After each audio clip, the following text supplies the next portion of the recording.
Good afternoon. Could everyone please be seated? Thank you. I'm Michaela Bennett. I'm a junior here at Hillsdale. I'm an American Studies major, and as some of you guys already know, I talked to you earlier, I'm a journalism minor. So this CCA is very near and dear to my heart. And I'm here to welcome Mr. Tim Groseclose. Did I say it correctly? No Z? Okay. So Tim Groseclose is a professor of economics at George Mason University, where he holds the Adam Smith Chair at the university's Mercatus Center. He earned his BS in mathematical and computational sciences from Stanford University and his PhD from the Stanford Graduate School of Business, where he focused on political economy. His scholarly articles have been published in numerous journals, including the American Economic Review, Quarterly Journal of Economics, the American Political Science Review, the American Journal of Political Science, and Journal of Politics. He is the author of 2 books, including Cheating, An Insider's Report on the Use of Race in Admissions at UCLA, and Left Turn, How Liberal Media Bias Distorts the American Mind. Please join me in welcoming Mr. Tim Groseclose.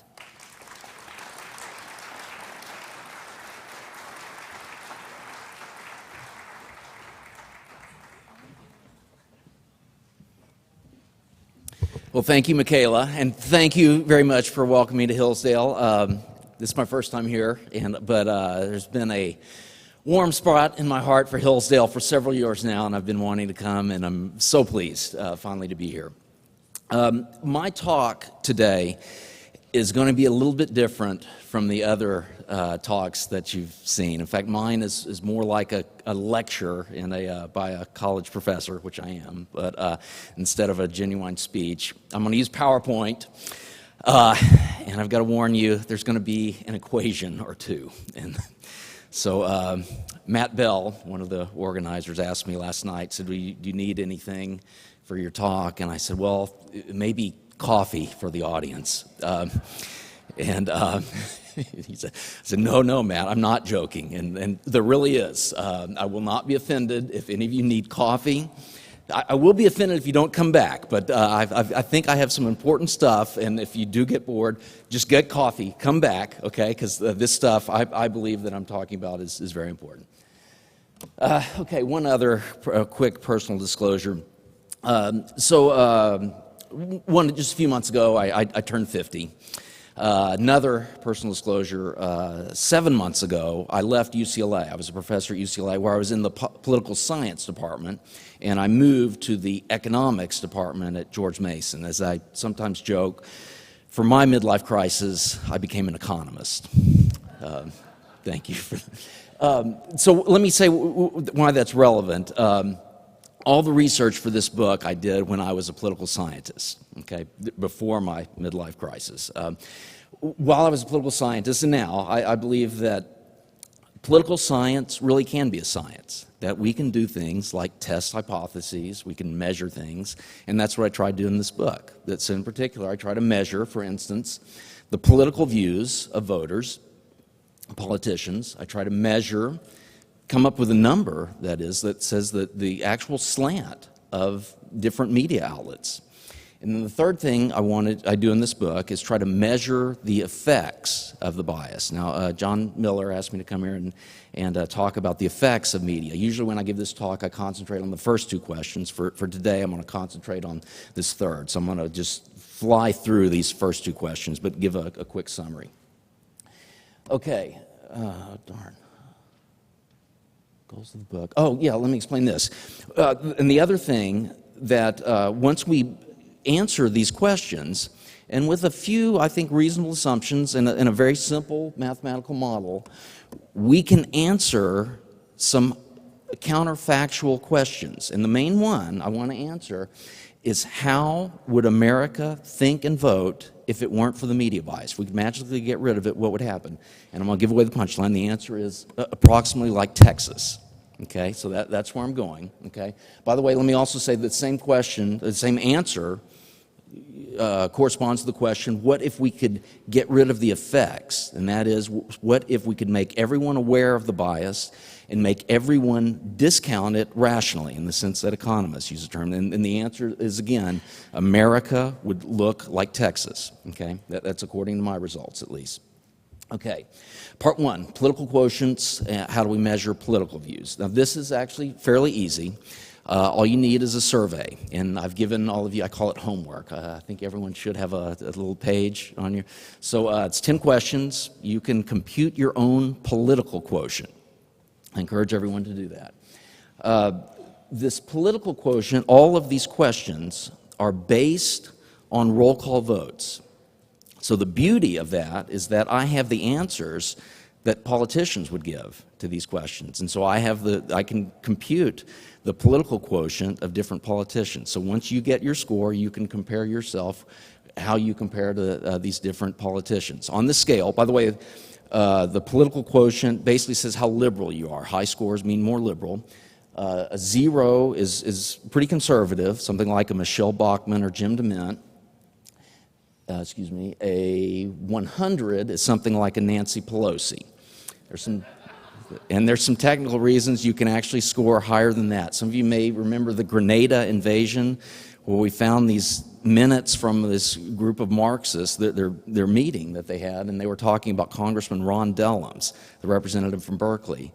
I would say a compliment to my scores. I found he is very, very liberal on this, even to the left of Nancy Pelosi. I won't go into the details, but I estimate that the average PQ, the average political quotient of all American voters, is about 50.4. Okay, if you want what that means substantively, that means about like a Rhino or a Blue Dog Democrat. I estimate Arlen Specter, when he was a Republican, as 50.6. So when I say average American voter, I mean about the views of Arlen Specter. I hope she doesn't mind me revealing this. I cornered Cheryl Atkinson last night, and I said, gave her my card. I said, here's my PQ test. Go to my website. Said, I think a lot of people think you're, like far right, but I've been reading your book and heard I think you're a 50 on my PQ score. And she said, I hope she doesn't mind me saying this. She said, yeah, I think you're right. And I said, and I also think that 50 is far right in the CBS newsroom. And she said, yeah, I think you're right. I think you're right. So we'll see. I cornered Hugh Hewitt. Maybe he'll tell us his. He said he told me he's to the right of John McCain, left of Michelle Bachmann, so he's somewhere between a 0 and 16. By the way, my score is a 13 on this. Anyway, those are the PQ scores. There's a number of technical issues about this. I'm happy to answer them in the Q&A part. One is, how do I use these to compare scores over time? So I do some controversial things. One thing, I say that John F. Kennedy, according to my scores, is more conservative than Joe Lieberman. Lots of people say, that can't be, but that's what I find. How can you do that? Because they served in different terms. And the answer, it's a technical problem, but it uses kind of the same technology that a teacher uses to curve exams. So if people score lower on one exam, the same people who've taken the two exams, if the same people score lower on one, you could just add some points to there, and that curves the scales so that the two tests are similar after you've curved them. It's a technical issue. I wrote about it in a peer-reviewed paper in the American Political Science Review. I had two co-authors. One was Jim Snyder, who was at MIT at the time. Now he's at Harvard in the government department and economics department. And another co-author was a very bright grad student at MIT named Steve Levitt. Quick show of hands, who has heard of Steve Levitt? Only a few. I think some more hands are going to go up. He's the author of Freakonomics. Okay? So I'm going to pat myself on the back for a second. 1994, he's a grad student. I see this guy is smart. I realize this. Not only that, and I have people who can verify this.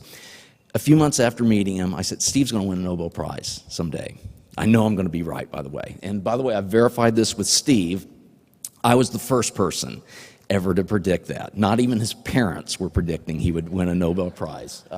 So by the way, so when I talk about these PQ scores, I had help. One of them was Steve Levitt.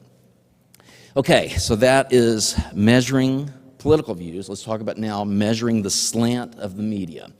This, again, comes from a peer-reviewed paper with my co-author, Jeff Milo, good friend, best man at my wedding, the less good-looking guy in that.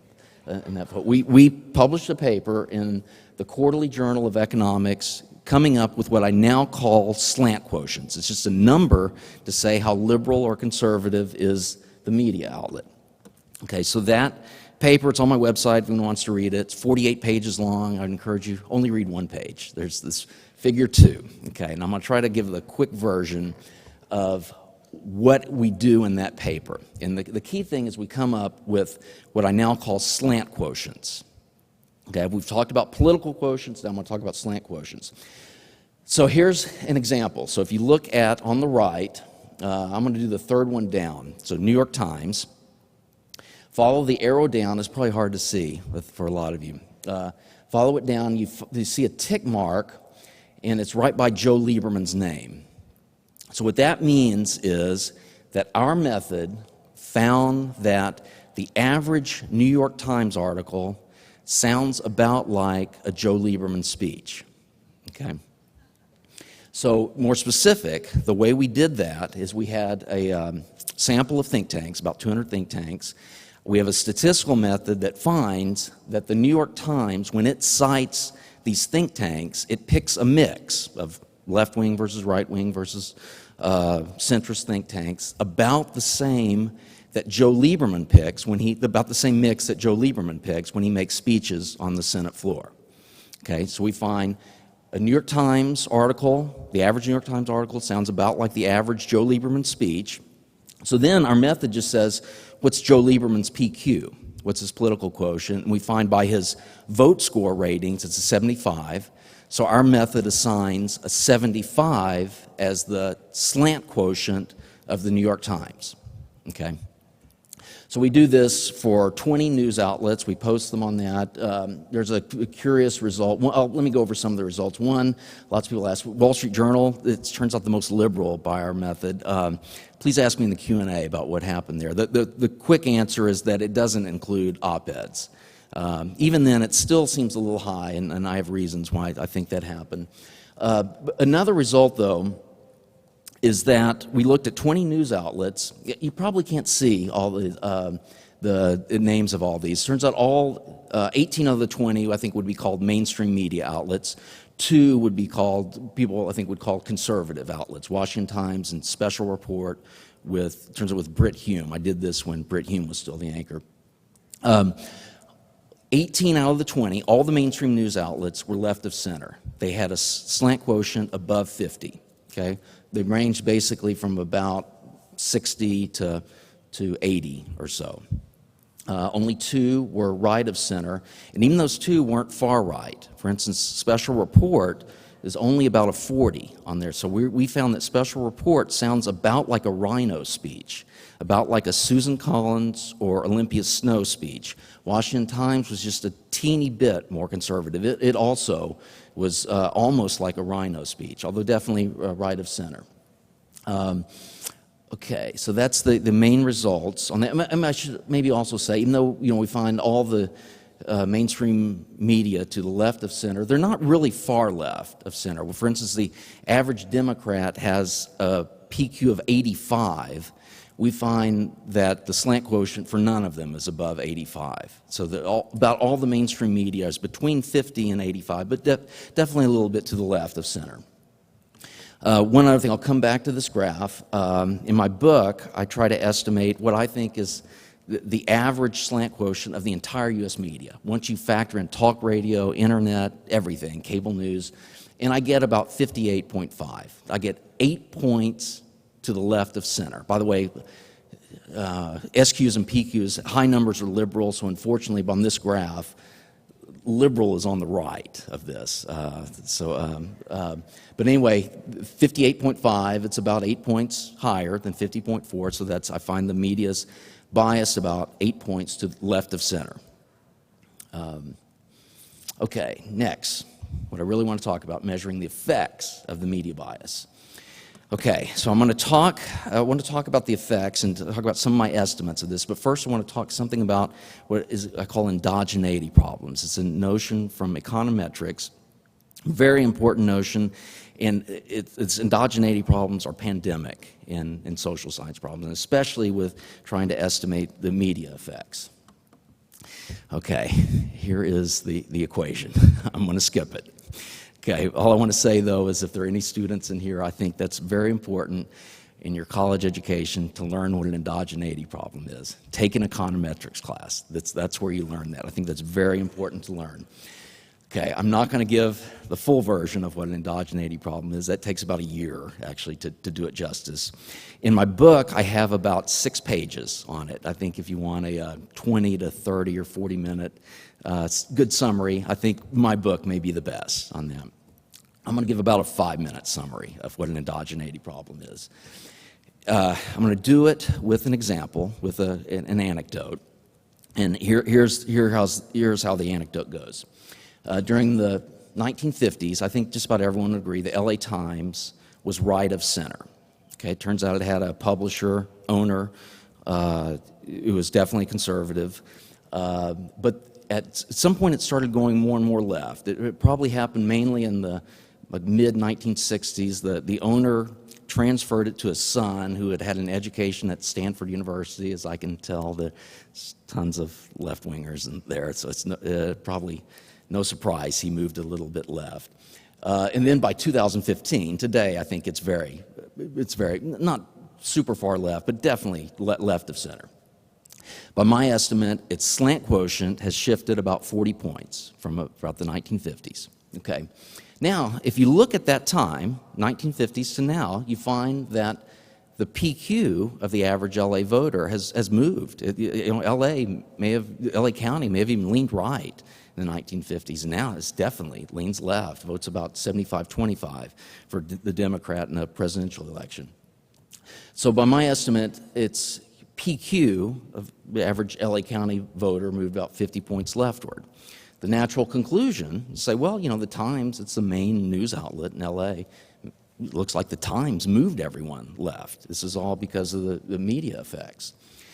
The problem is there could be a double causation in here. Lots of people think about this. What if, it seems reasonable to say that if a news outlet moves to the left, this will cause voters and its consumers to move to the left. But you could also imagine the reverse causation. That is, if just suppose there's new voters that move into LA, or there's some other reason LA voters become more liberal. If you were the publisher of the LA Times, you'd worrying about profits, you'd say, we got to move left with our consumers, right, with our target audience. And so if you look at that, if you did just an observational study, just look at the numbers and don't do anything like an experiment, you would, it turns out, overestimate the true effect of the media. Part of that correlation is due to the reverse causation, okay?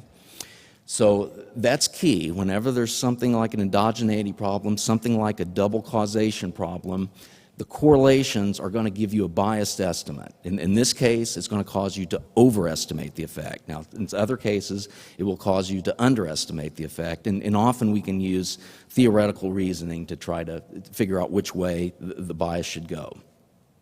Another example, and here's where that effect goes the opposite way. Turns out death penalty and deterrence of murder. So you think, like, yeah, death penalty, it's got to help a little in deterring murder. But on the other hand, it turns out you look in states that have the death penalty, according by a lot of studies, the murder rate's actually higher in states with death penalty than those without. Part of the reason is because of the reverse causation. So if you're in a state that has a lot of murders, you think we need to put in a death penalty to stop that. So the death penalty, the murder rates could be causing the policy, okay? While there's another causation, maybe the policy could, cause a deterrent effect on the murder. But you have this double causation. In this example, if you do just an observational study, if you didn't do an experiment, if you just looked at these correlations, you would underestimate the true effect of the death penalty. Okay. So I put this in big letters like the solution to an endogeneity problem. If you're a researcher, the key is, there's no way around this, you have to do an experiment. You can't just do one of these observational studies. You have to do a natural experiment, field experiment. We have different names for this, but you have to do something like an experiment. And the same thing is true when you want to measure media effects. Because of this endogeneity problem, you have to do an experiment. Okay, so within the media studies field, within communications departments where they do media effects, it's almost criminal how bad the research is. I would estimate something like 80 or 90%, maybe 100% of the professors do not understand this, do not understand what an endogeneity problem is. In my book, I decided it was time to stop being polite, and I needed to point this out. And so what I did in my impoliteness, I quote The Simpsons. Okay, now here's the quote. It turns out there's an episode where Homer is driving the halftime float, and he accidentally runs over the leg of the star kicker, Anton Lubchenco. In the locker room, Anton Lubchenco is talking to Dr. Hibbert, and Dr. Hibbert says, "Son, I'm afraid that leg's hanging by a thread." Lubchenco says, "Lubchenco must return to game." And Dr. Hibbert, chuckling, says, "I'm afraid your playing days are over, but you can always fall back on your degree in," reads chart, "communications. Oh, dear Lord." Lubchenco says, "I know, his phony major. Lubchenco learned nothing, cries." Okay, at the risk of offending communication. By the way, my wife is a communications major. Let me say, I think there are lots and lots of very smart communications majors, but when I use this, I direct it only to that very small subset, the professors in communications who do studies on media effects. By and large, they just do not get the fact that you have an endogeneity problem and you need to do an experiment, okay? So what I do in my book, I look for the few cases where there is an experiment. So as far as I'm aware, there are only 3 papers, at least that look at the U.S. media, that do an experiment, that try to estimate media effects through an experiment. One of them, the lead author, is Alan Gerber. I happened to see him. I was visiting Yale University, where I remember where I was. We were having coffee in this bookstore, and he started telling me this experiment. He said, "We've got tons of money at Yale." Said, "I've got $20,000. I can do this experiment." I and my research assistants, we've called up people in the Washington, D.C. suburbs, Northern Virginia suburbs, and we've called them, and before calling them, we will flip a coin, and if it's heads, we'll say, "Hey, we'll offer you a subscription to the Washington Times." If it's tails, we'll say, "We'll offer you a subscription to the Washington Post." And we'll pay for it. So he had all this money to do this. So this is a real experiment. He has a control and a treatment group. Washington Times subscribers, Washington Post subscribers. And sure enough, he found an effect. The Washington Post subscribers voted after receiving the subscription. It was something like 6 or 8 weeks, something like this. There was an election in the meantime, and they called them up, asked all of them who they voted for. The Washington Post subscribers, sure enough, voted more Democratic than the Washington Times, about 3% more. Now that sounds small, but in the Q&A I can talk about this. Actually, it was large when you consider that probably a tiny portion of their news is actually coming from these newspapers, when there's internet and Fox television news and talk radio, lots of things. So that 3% was actually pretty high. So when I saw him in this coffee shop, I said, we talked about the bad state of the media effects field, and I said, I've been agnostic on this. I think there really are no effects. I'm feeling there's none. And I said, but I'm going to let the data decide my views, and your study is going to decide my views. So you tell me as soon as you get the results. I want to hear, and that I'll change my mind if that. And sure enough, he did fine. So I'll talk more about these results in a second.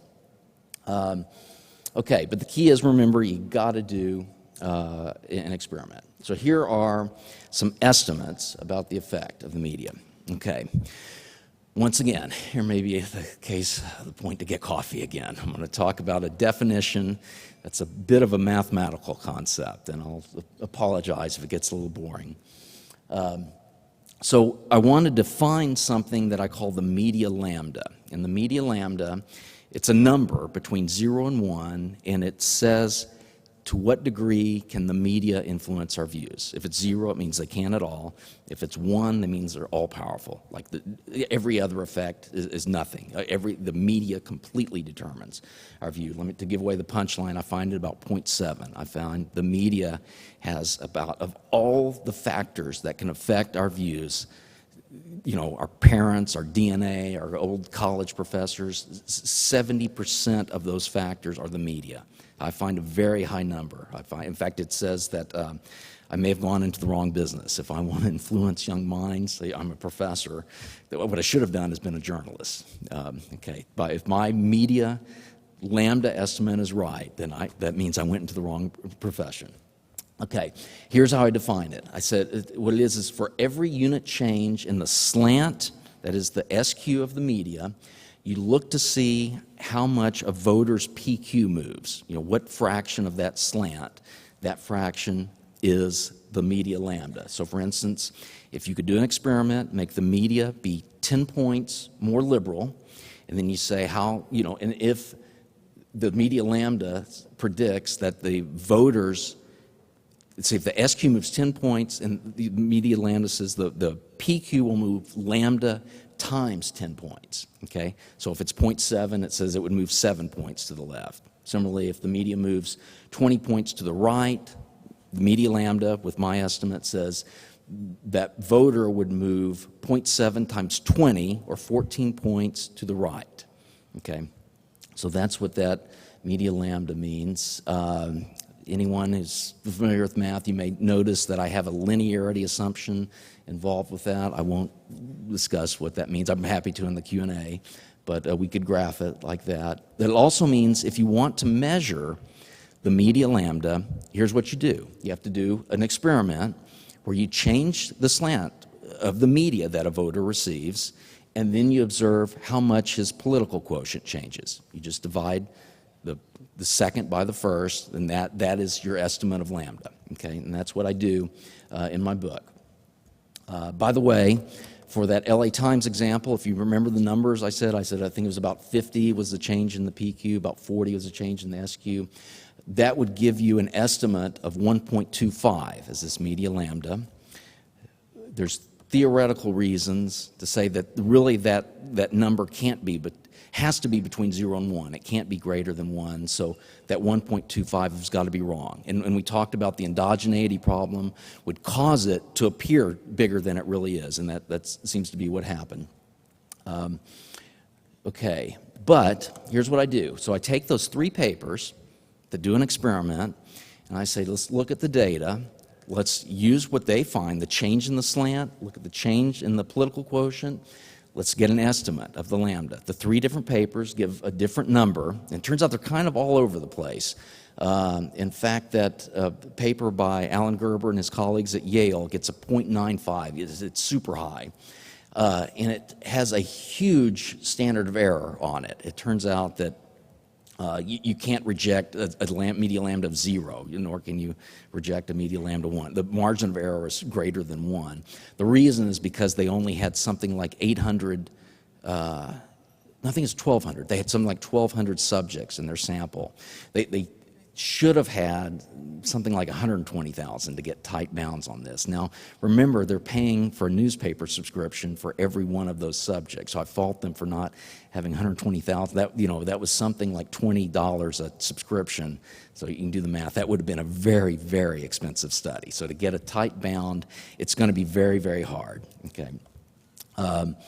One other example, I think I want to get to the question and answer, but I have a good example of a friend of mine as a politician. Just became a congressman. When he was a state senator, he was facing this vote on the death penalty. Even though he's conservative, he's actually a moderate on the death penalty.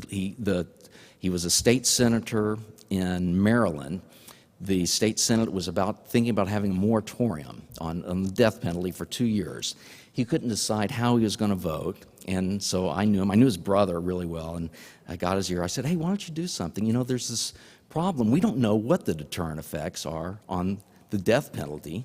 So, what we need is an experiment, and maybe you could allow it to happen. So why don't you put an amendment to this bill and make the death penalty have a moratorium every other month in Maryland or in every other county? You pick randomly. And he listened to me and said, I think you have a good idea, and I understand the endogeneity problems. And if I did that, I just think my constituents would laugh at me. And I said, yeah, I guess so. So you can see why it's very, very hard in social science ever to get a true experiment. And so, when I fault those other 3 papers for not having tight bounds on their estimates, and I fault other social scientists for not doing more experiments, maybe in our defense, it's very hard to do experiments in social science, and it's no surprise we don't have that many. Okay, so here's what I conclude. I take those 3 estimates from those 3 papers, and I say, let's just take the average of them, and I get 0.7. Okay, so once again, that means about 70%. If you take all the factors that influence our views, this says that 70% of the weight goes on the media. There's only 30% left for all the other factors. So I think this is a surprisingly high estimate of the effects of the media. Okay, final part. Let me get the punchline. How would America think and vote if the media weren't biased? And here's the thought experiment I do. So recall the old graph where I found the media is about at a 58, the slant. The average voter is about a 54. In this thought experiment, it said, let's make the media report like the average voter would want the media to, okay? Now, I think to do this, there's probably 20 to 100,000 journalists in America. I'm not sure what the number is, but you'd have to do something like clone Cheryl Atkinson, something like 20 to 40,000 times, make all those clones get jobs in the media, okay? So imagine that world where all of a sudden you do all those clones of Cheryl Atkinson, there's all these new reporters, and all of a sudden that changes the slant from 58 to 50, okay?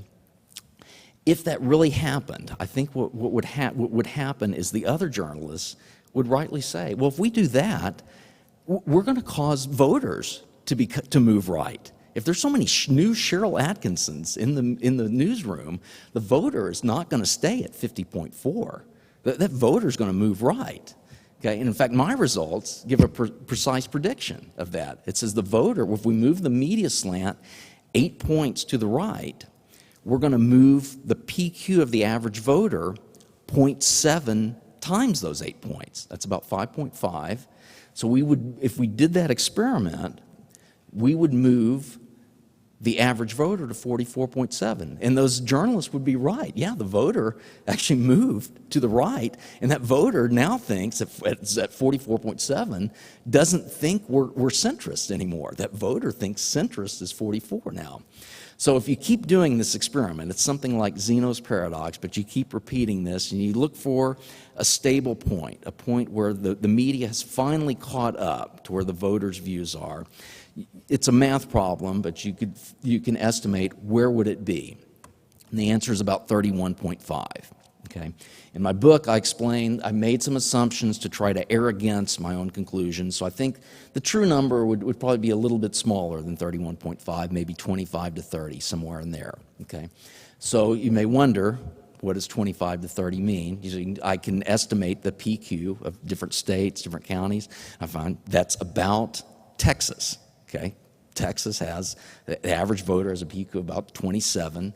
Another example would be something like West Virginia or Kentucky. So that is my final, I'll put it 2 conclusions, is that the main 2 takeaway points, I think, from this talk is, one, the media, according to my results, according to these experiments, really does have an effect. It really can affect how we think and vote.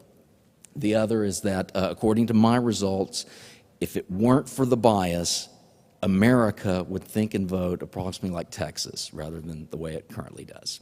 So I will end there and take some questions. Thank you.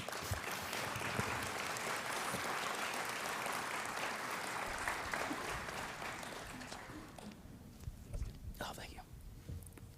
We have the microphones coming. Please raise your hand and stand when you ask the question. And we have quite a bit of time for questions, so please ask our learned professor here all the questions. We also encourage student questions. And if you read the syllabus, the few of you who did, you could get extra credit for asking a good question. So.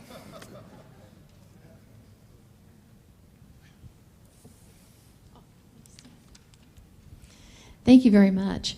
I wanted to ask, in all of your calculations and so forth, do you factor in the fact that with a lot of newspapers, let's say the Boston Globe, for instance, that their circulation is plummeting, or the New York Times, circulation is plummeting.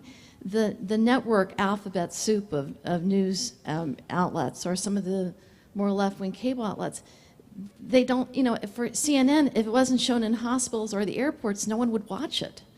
I know what you're saying is the influence, but there's fewer people watching and consuming it from those particular outlets. Is that factored in at all, or is that something to consider? Excellent point. Let me just say, the short answer is no, that it's a static analysis.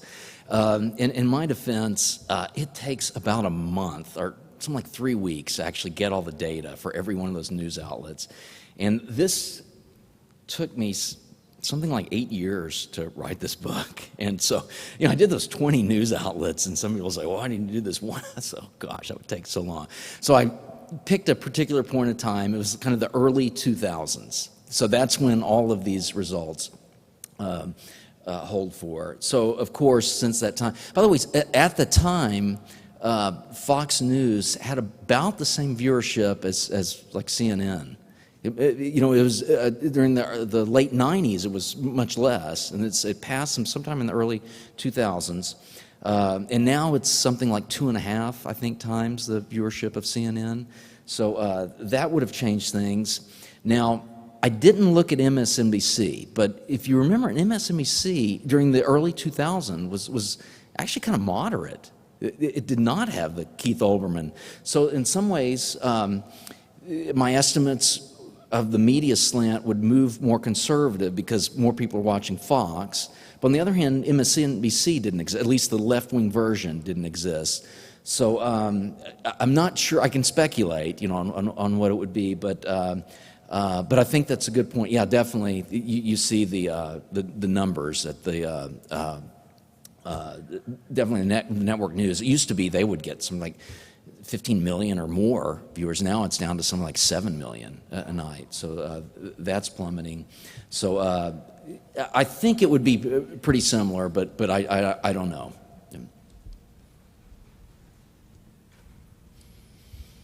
Hi there. Thanks a lot for your talk. I just wanted to ask, what would you say if there was an objection to calculating all liberal conservative differences of opinion along one axis, as opposed, I guess just what would the margin of error be for simplifying a number of different fields to one graph? Yeah, excellent point. I won't go back to the slide, but if you remember the slide, by the way, I get that a lot at George Mason. I'm one of the few people who calls himself a conservative. Lots of libertarians are at George Mason, and they tell me that. Look, you've collapsed everything to one left-right dimension where really, we need two or more to describe politics. And for instance, Ron Paul on this, his PQ is about a 30 on this, which puts him kind of a right-leaning moderate, okay? Now, Ron Paul is really not a moderate on anything, right? The thing is he's extreme right on economics, extreme left on foreign policy, but he averages out and he gets, about a 30. He's about the same score as Rick Lazio. You may remember him. He was the guy who ran against Hillary Clinton the first time she ran for Senate. And I think he really is a true moderate. He's kind of moderate on every issue. And so, but in no way would you say Rick Lazio's views are like Ron Paul's. They just kind of average out in my artificial way. The way to account for that is just use two dimensions. Now, I used, for my PQ scores, I looked at an interest group called the Americans for Democratic Action. They are a liberal interest group that they pick 10 or 20 votes every year in Congress, and I used those votes. I could have used two. I could have picked something like a National Taxpayers Union for economic scores, Family Research Council for social policy, and I'm sure there's some other for foreign policy. The problem is it'd just be more work. But I've been hoping to get a grad student to do this. It wouldn't be that much work. So you could give a two-dimensional PQ, your PQ on economic issue, or three-dimensional. And then it really wouldn't take that much work. You just take the statistical programs we wrote, that Milo and I wrote, you just make some minor adjustments, put in these three dimensions, and you could estimate everything on these three dimensions. So the short answer is good point to your question. Let's see, I can speculate on what would happen. There's a lot of people who say, a lot of media scholars who say, yeah, maybe the media really is biased to the left on social policy. They say, I don't think it is on economic policy. So they're all free traders. That may be, but I do another chapter where I use a different method to estimate the media bias. I look at the facts the media reported about the Bush tax cuts. And I won't go into the details, but I found that they were actually even more to the left on this. So that was a pure economic issue, and I found that they were actually moved to the left. Now you could say, oh, that was not a good way to study it, maybe so. But my hunch is that that would not be true, that the media would be, if you do the study right, like I suggest with those three dimensions, you'd find the media really is to the left on economic issues too.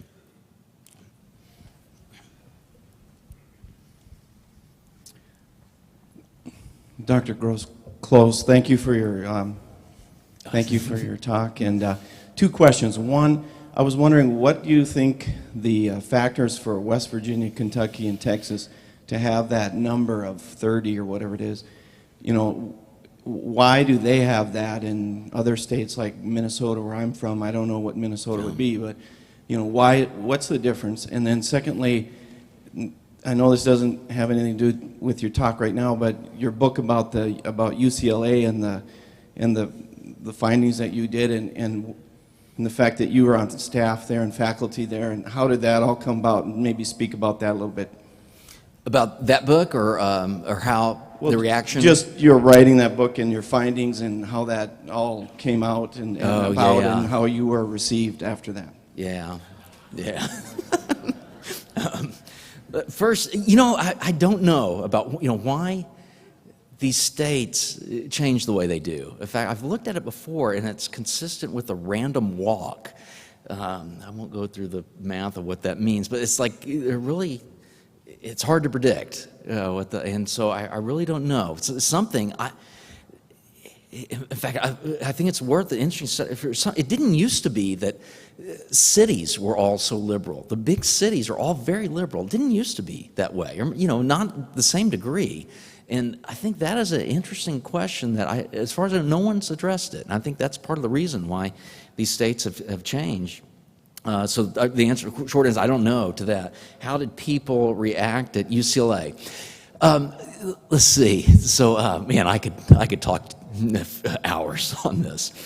Let's see, what all do? First, when the article came out, so I did that with Milo, and you know, that was fine. You know, I was a little worried, and I kind of waited to get tenure before I did that. And some people say, "Oh, you're brave." No, I'm not. No, I waited till I got tenure. And actually, I got a promotion after that. Now, it was published in one of the prestigious economics journals, and so, you know, that was, everyone liked that. The book had a different effect. I think the title, you know, I wanted a title that would catch people's attention, you know. I thought about calling it Distortion, but no. In fact, I had a literary agent, and I told her, I said, you know, look, whatever, when you're going to publishers, just tell them, I'm not David Brooks. A lot of them wanted a David Brooks, you know, a conservatives that liberals could like. I said, no, that's not me. So I wrote the book, and let's see, in the meantime, I'd resigned from the admissions committee in protest when I saw that they're using race in admissions, and it went to the press. I was a whistleblower on and I wasn't popular on that. But you know what, though? But privately, there are a lot of professors who would say, yeah, we're going way too far on that we are breaking law. I'm very queasy. I'm glad that, you did what you did. No one would say that publicly, or almost no one, but lots would say that privately. There was, for a lot of reason, that, I still have friends there, but, at the time, when you live in LA, you meet all kinds of people in Hollywood. And I had a friend that worked at Showtime. He told, you might remember this show, I think it's still on, called Weeds, about this single mom that makes money selling marijuana. This guy's a conservative, devout Christian. He just hated working at Showtime. He says, it goes against all my values. And he retired as soon as he could. And I kind of felt that way about UCLA. After a while, I was like, this just goes against all my values. And when you're trying to do things like make your institution better, at some point you just don't feel right about doing it. And so I was ready to leave. My wife was not. Probably kids were not. But then at one point, it's like this automatic promotion. And it was partly based on the research I did for this book. And I got this review that really made me angry, that I got denied this promotion, but the committee evaluating me, I'm sure, didn't read the book. And anyway, I came home and told my wife, didn't get the promotion. It didn't really matter the title, but these automatic promotions, it came with a 4 to 8% pay raise, okay?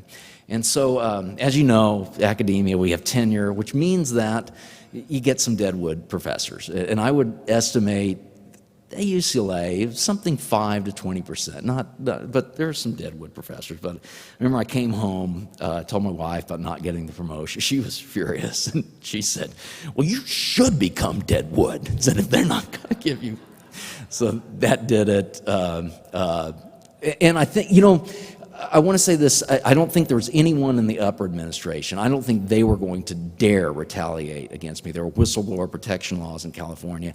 I don't think the chancellor, deans, any of them. What happened was when it was this anonymous committee evaluating me where they could kind of stab me in the back without anyone knowing it, that's when I got that unfavorable promotion, which ticked off my wife, which eventually led me. And at the same time, right almost a few weeks after that, I got a call from George Mason. I have lots of friends there, and a friend, Alex Tabarrok, called me and I said, "Oh, and you called exactly the right time."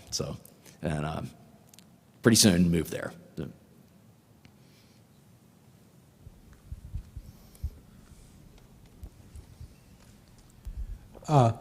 Since Edith Efron wrote a book back in 1968 after the Humphrey-Nixon election, conservatives have been quite concerned about media bias.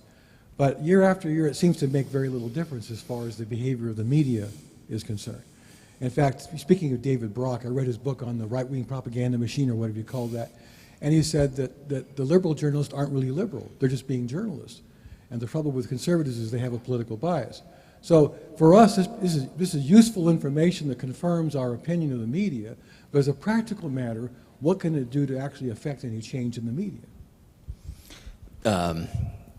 Yeah, I think you're right. They ain't changing. In fact, here's the problem. No one's written about this, that suppose they did try to change. That, suppose all of a sudden CBS News said, Cheryl Atkinson is right. By the way, let me go back. It's what David Brock said. We just report the news. One of the key points of my book is to talk about what I call a distortion theory of bias. And I say they're not telling lies. Maybe there's a few false statements, but the key part of the bias is what they're not reporting. And Cheryl Atkinson, I think it was last night, I know she mentioned in her book about some of the mainstream journalists, they've started using this term, "Oh, that's a Fox story." Okay, we're not going to report that. And I think a lot of her stories they were saying are a Fox story. Well, that's interesting. They finally admitted that it's not just a matter of telling the truth or not, right? It's what you don't report. True stories that you don't report. And I would like to tell them that, you have your stories that you think are very important, you on the left, we on the right think we have stories that are very important that should be reported. It's a subjective judgment, which should be reported. But when we differ on that, but what I try to do in my book is say, what would moderates want? You know, what were these 50 people with 50 PQs in Congress? What would they say? And they say, yeah, the media should be reporting some of these Fox stories. So what can be done about it? So I've never written about this, but I want to soon. I think here's, if you imagine like a CBS News, and suppose the owner, manager, CEO, whatever, says, we got to hire more Cheryl Atkinsons. You know, we do have a bias, and we've got to change. Well, the problem is, if you started hiring more Cheryl Atkinsons and started reporting news like she's reporting, like Benghazi, what happens is people like us, we conservatives, say, look, this is a major story. Even CBS News is reporting it, the left-wing CBS News. And then the journalists at CBS News say, well, wait, we're new. We're the new CBS News. No, we're the moderate CBS News. And it would take there would be a lag in people getting that perception. And the reporters at CBS News would hate that all of a sudden, not only would those stories move people to the right, it would kind of have double the effect. So it's kind of like a Nixon going to China. It's like not only here's this conservative news story, but it's coming from this left-wing source. And we, the moderates, would say, oh, this must mean it's really bad. And so in that transition period, they would absolutely hate it. And I think that's part of the reason why they can't move left. Excuse me, why they can't move to the center. And my feeling is if that happened, if they tried something like that, the reporters who would try it would be miserable. They'd be like me at UCLA, like Cheryl Atkinson at CBS News, and it just wouldn't happen. So I think that I'm beginning to think the only way to change the media bias is for the mainstream outlets just to die off. That's the only way. They're not going to change their spots, I think.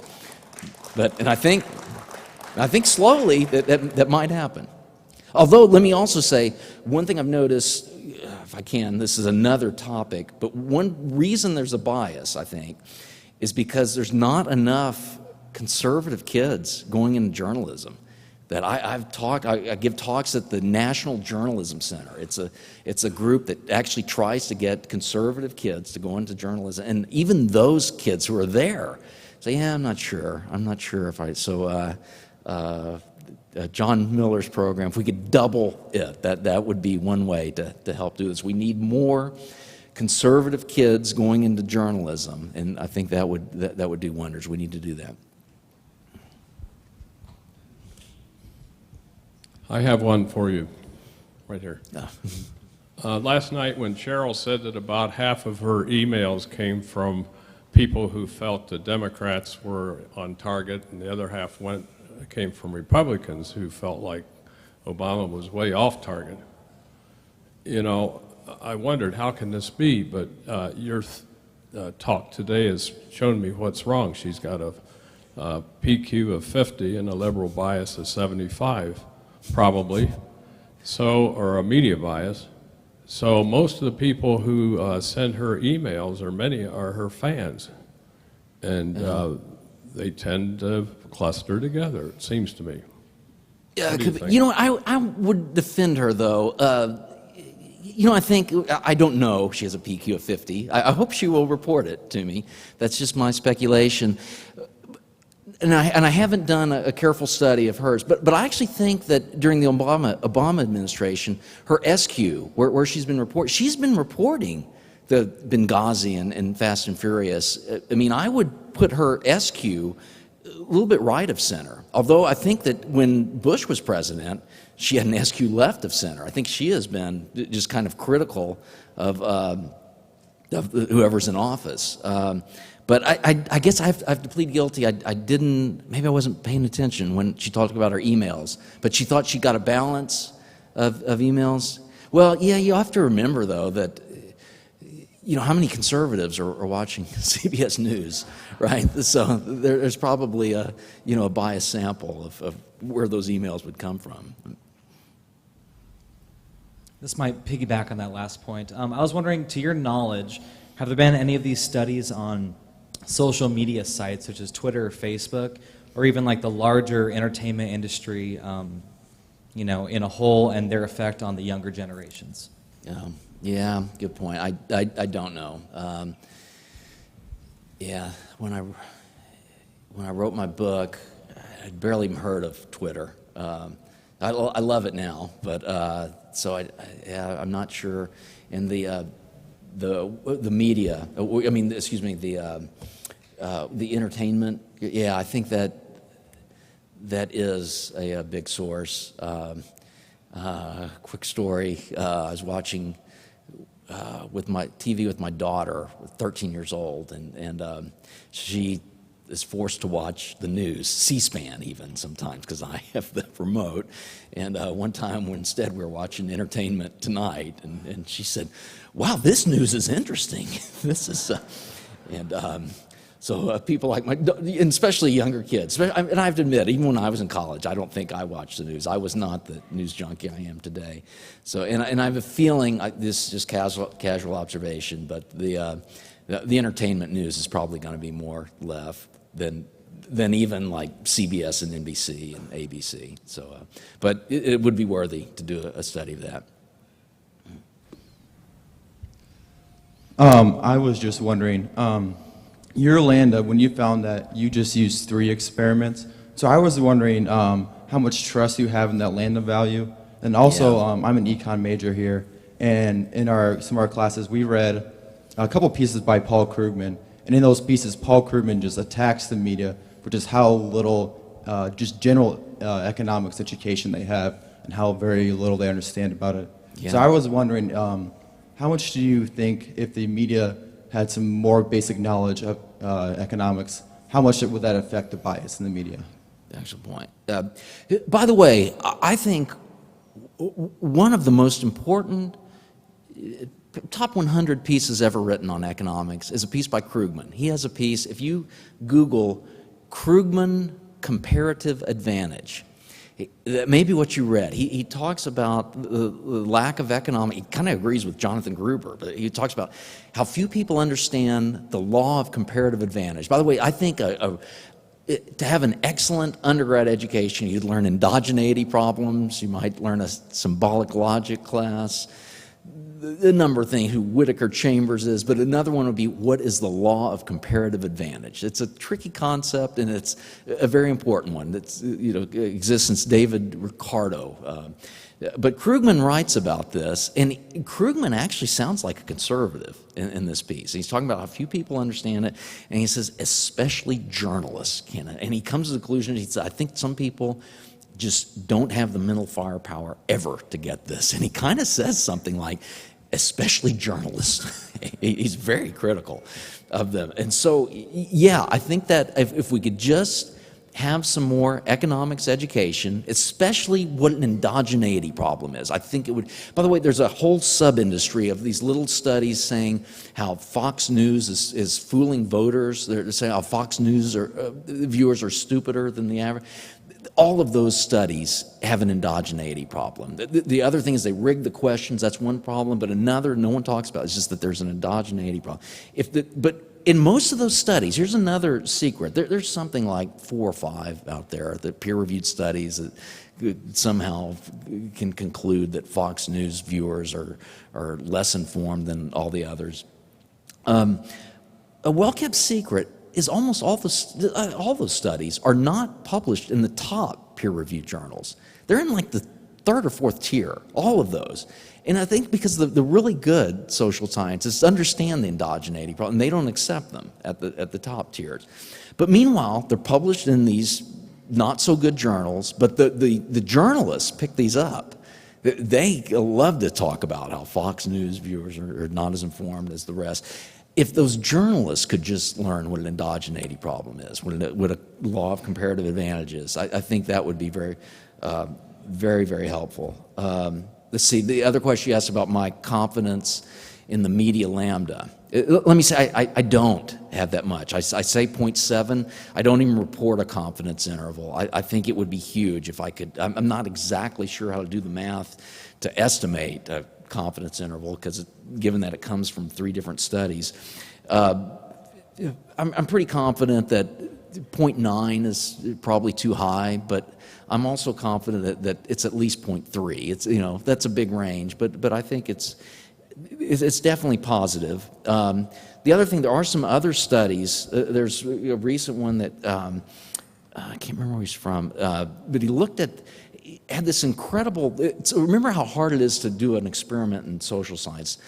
But what this guy did, he looked at Russian media, and it looked to see how the extent to which voters were pro-Putin or anti-Putin. And so what he had is this radio station that happened to be anti-Putin. And then he looked at weather patterns, and it turns out there were some days where you couldn't get this radio station, and other days and he looked at the number of days a different region could get this station. And so it was the weather determining what was the control group and the treatment group. So it was almost like a laboratory experiment, and he found huge effects.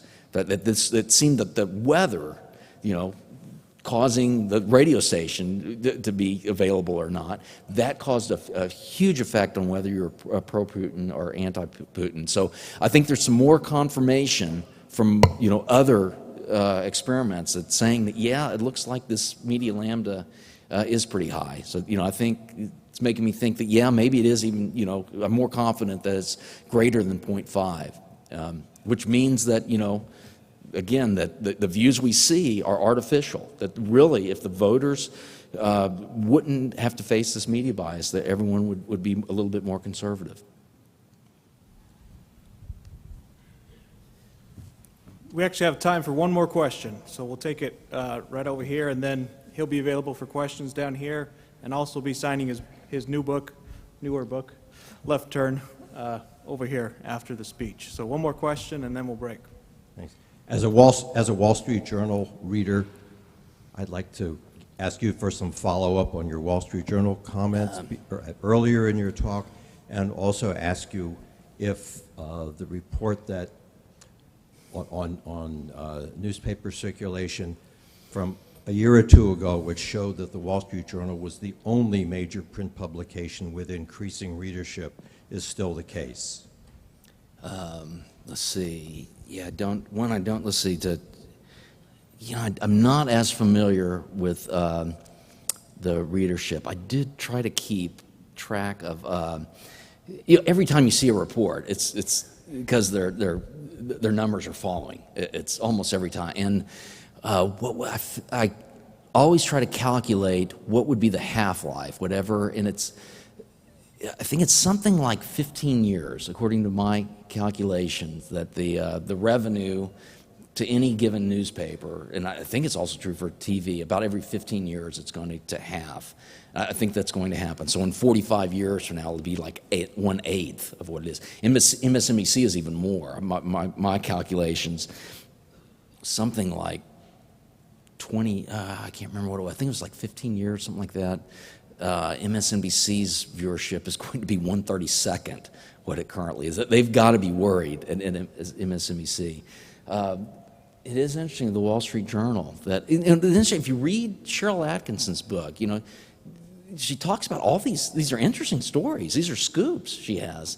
And yet her bosses are squelching these stories. And you can kind of see, I think that, I think part of it is these technological factors, the internet, but part of it is just there's these great stories out there that the mainstream media is failing to report. Fox News also is staying about even, maybe even slightly increasing. Meanwhile, CNN and MSNBC are falling.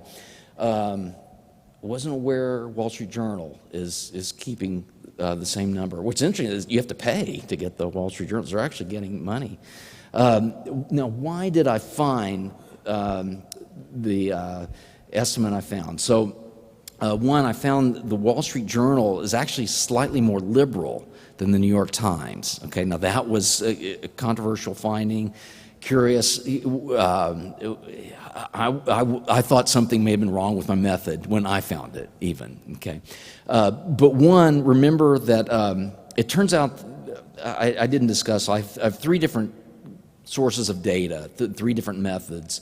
I focused on the think tank method. That was the one with the original peer-reviewed article. It turns out that think tank method just didn't do a good job at estimating opinion pieces. It seems like what would happen is the opinion writer would often, say I'm a conservative opinion writer, I might quote a left-wing think tank almost as a straw man and then to explain why it's wrong. So I'm giving short shrift to this think tank quote and then lots of space to the other side. Meanwhile, I'm not citing a think tank for the other side. So my method would only record the think tank citation of the left-wing think tank, even though the article mainly focused on right-wing points. I think that's why my method just didn't work that well with op-eds. So my co-author and we just took out all the op-eds. We focused only on the news.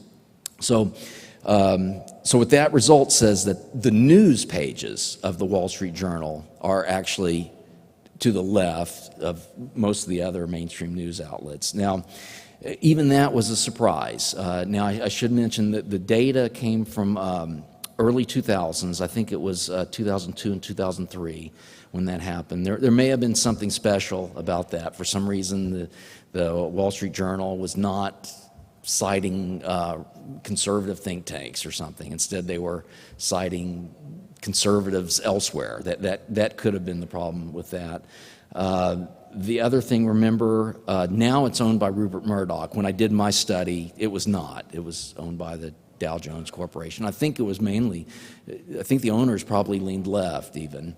But I have some anecdotes even that say why maybe the news pages are slightly to left. Probably not now. It's probably shifted a little bit. If I redid the study now that Rupert Murdoch is now the owner, or I think, what is it, the News Corporation is now the owner of Wall Street Journal. But still, there's some reasons. I'm a little bit skeptical. I think it's probably about like New York Times, but there may be some anomalous reasons why I found that it was slightly to the left of New York Times. Okay. Please join me in thanking Dr. Groseclose. Once again, he will be signing books in the same place here on this floor, and the reception will start right now for our guests. Thank you very much. Thank you, Matt. That was very good. Thanks. Enjoyed it. We got some really good questions. Yeah, thanks. Did you get coffee? Did you really? What? Did you really have coffee? No.